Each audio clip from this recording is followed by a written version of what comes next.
আমি এখন আছি খান জাহান আলী রহমতুল্লাহের সেই দরগা শরীফে।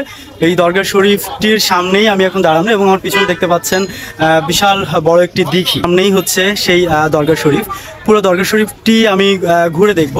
এখন আমি ভিতরে যাব। আশা করি আপনাদের অনেক অনেক ভালো লাগবে এই দরগা শরীফটি ঘুরে দেখতে এবং দরগা শরীফটি সম্পর্কে অনেক জানা অজানা অনেক তথ্য আমি সংগ্রহের চেষ্টা করব এবং সম্পূর্ণ ভিডিওটি জুড়ে আমি চেষ্টা করব ছোট ছোট করে সেই ইনফরমেশনগুলো আপনাদের সাথে শেয়ার করতে। আজ হচ্ছে এই যে ঐতিহাসিক যে দিঘিটি আছে খান জাহান আলী রহমতুল্লাহের, এই দিঘিটিতে আজকে আমি গোসল করব, সেই প্রিপারেশন নিয়ে এসেছি। দেখা যাক, সম্পূর্ণ ভিডিওটি শেষ করুন, দেখা যাক কি হয় আমি এখানে। তো আশা করি সম্পূর্ণ ভিডিওটি আপনারা সব থাকবেন এবং এনজয় করবেন এবং হচ্ছে এই মাজারে যারা এসেছেন এবং যারা আসেননি, যাদের আসার ইচ্ছা আছে, যারা আসেননি আসতে পারেন, ভালো লাগবে। এই বিশাল বড় দিঘিটি দেখলেই না মনটা ভরে যায়। চলুন আমরা এই মাজারটি ঘুরে দেখি। ধন্যবাদ, চলুন।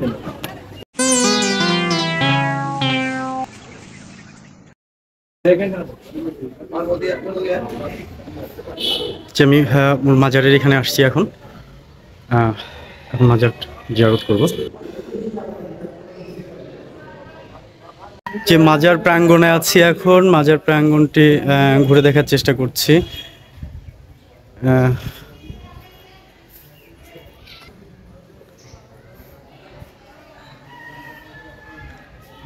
কার কবরস্থান এটি আসলে ইনফরমেশনটা আমি পাচ্ছি না, কারণ এখানে কোনো কিছু লেখা নেই। তো আমি মূল যে খান জাহান আলী রহমতুল্লাহ যে মাজার শরীফ যে সমাধিস্থল যেটি আছে সেখানে আমি যাব, আপনাদেরকে সাথে নিয়ে যাচ্ছি। দেখুন আপনারা, মাজার জিয়ারত করলাম। মাজার জিয়ারত শেষে এখন মাজার প্রাঙ্গণে হাঁটাহাঁটি করছি।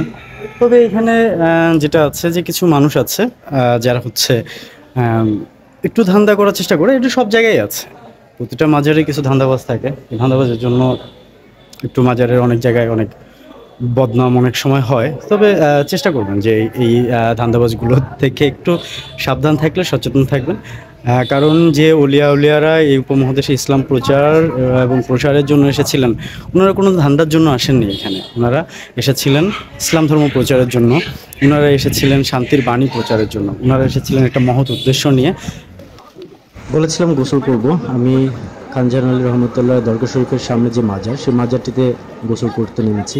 এখানে পানিটা অনেক শীতল, অনেক ভালো। আপনারা চাইলে গোসল করতে পারেন।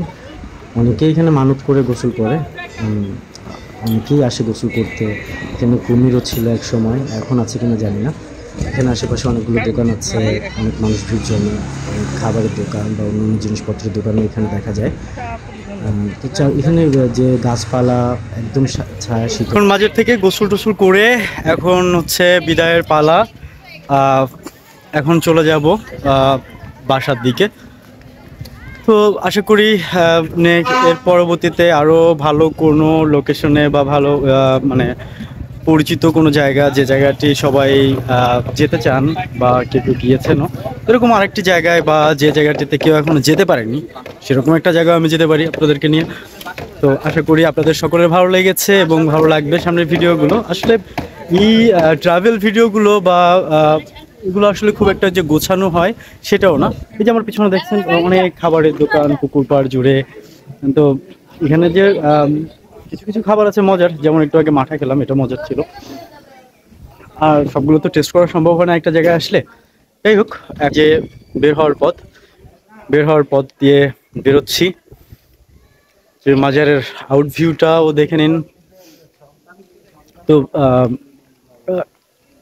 আবার এর পরবর্তীতে আমার ইচ্ছে আছে সুন্দরবনের দিকটা। তো যদি সুন্দরবনের দিকটা যেতে পারি তাহলে সুন্দরবন নিয়ে কিছু ভিডিও করার ইচ্ছা আছে আমার। এগুলোতে দেখেন বিভিন্ন জনের কবরস্থান এখান দিয়ে আমরা যাচ্ছি, এখান দিয়ে যাচ্ছি আমি। তো আমার না সবসময় ওই যে আমরা চলে আসে, কারণ হচ্ছে যে আমার সাথে দেখছে এই ভিডিওটা, আপনি যে দেখছেন, তো মনে হয় যে আমি আর আপনি একই সাথে আছি, এটা মনে হয়। এই কারণে আমি দেখবেন যে বারবার ভিডিও করার সময় বলে ফেলি যে আমরা।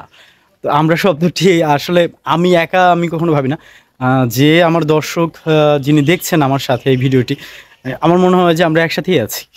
এই কারণে আমার সবসময় আমি বলে ফেলি যে আমরা। যাই হোক, ভালো থাকুন সবাই, সুস্থ থাকুন।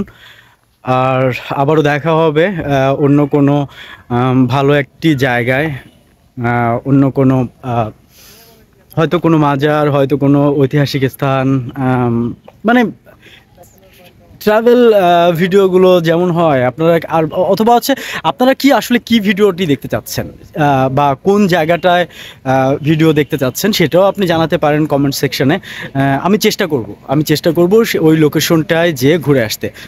তো আপনি জানাতে পারেন যে আপনি আসলে কোন লোকেশন বা কোন জায়গাটার ভিডিও দেখতে যাচ্ছেন, বা আপনার এলাকায় যদি কোনো লোকেশন থাকে, বা আপনার এলাকায় যদি কোনো হেরিটেজ থাকে, আপনার এলাকায় যদি কোনো প্রত্নতাত্ত্বিক ভবন থাকে, বা ঐতিহাসিক কোনো জায়গা থাকে, আপনি জানাতে পারেন আমাকে কমেন্ট সেকশনে যে এই জায়গাটায় গেলে এই ভিডিওটি আপনি দেখতে চান। আমি চেষ্টা করব সেই জায়গায় যে ওই জায়গাটার উপরে একটি ভিডিও তৈরি করতে। তো ধন্যবাদ সবাইকে, ভালো থাকুন। এই সেই মূল গেট, যে গেটটি দিয়ে আমি ভিতরে প্রবেশ করেছিলাম, আর ওই পাশটা দিয়ে হচ্ছে আমি বের হয়ে আসলাম। যাই হোক, এখানে প্রচণ্ড শব্দ। ভালো থাকুন সবাই, আল্লাহ হাফেজ।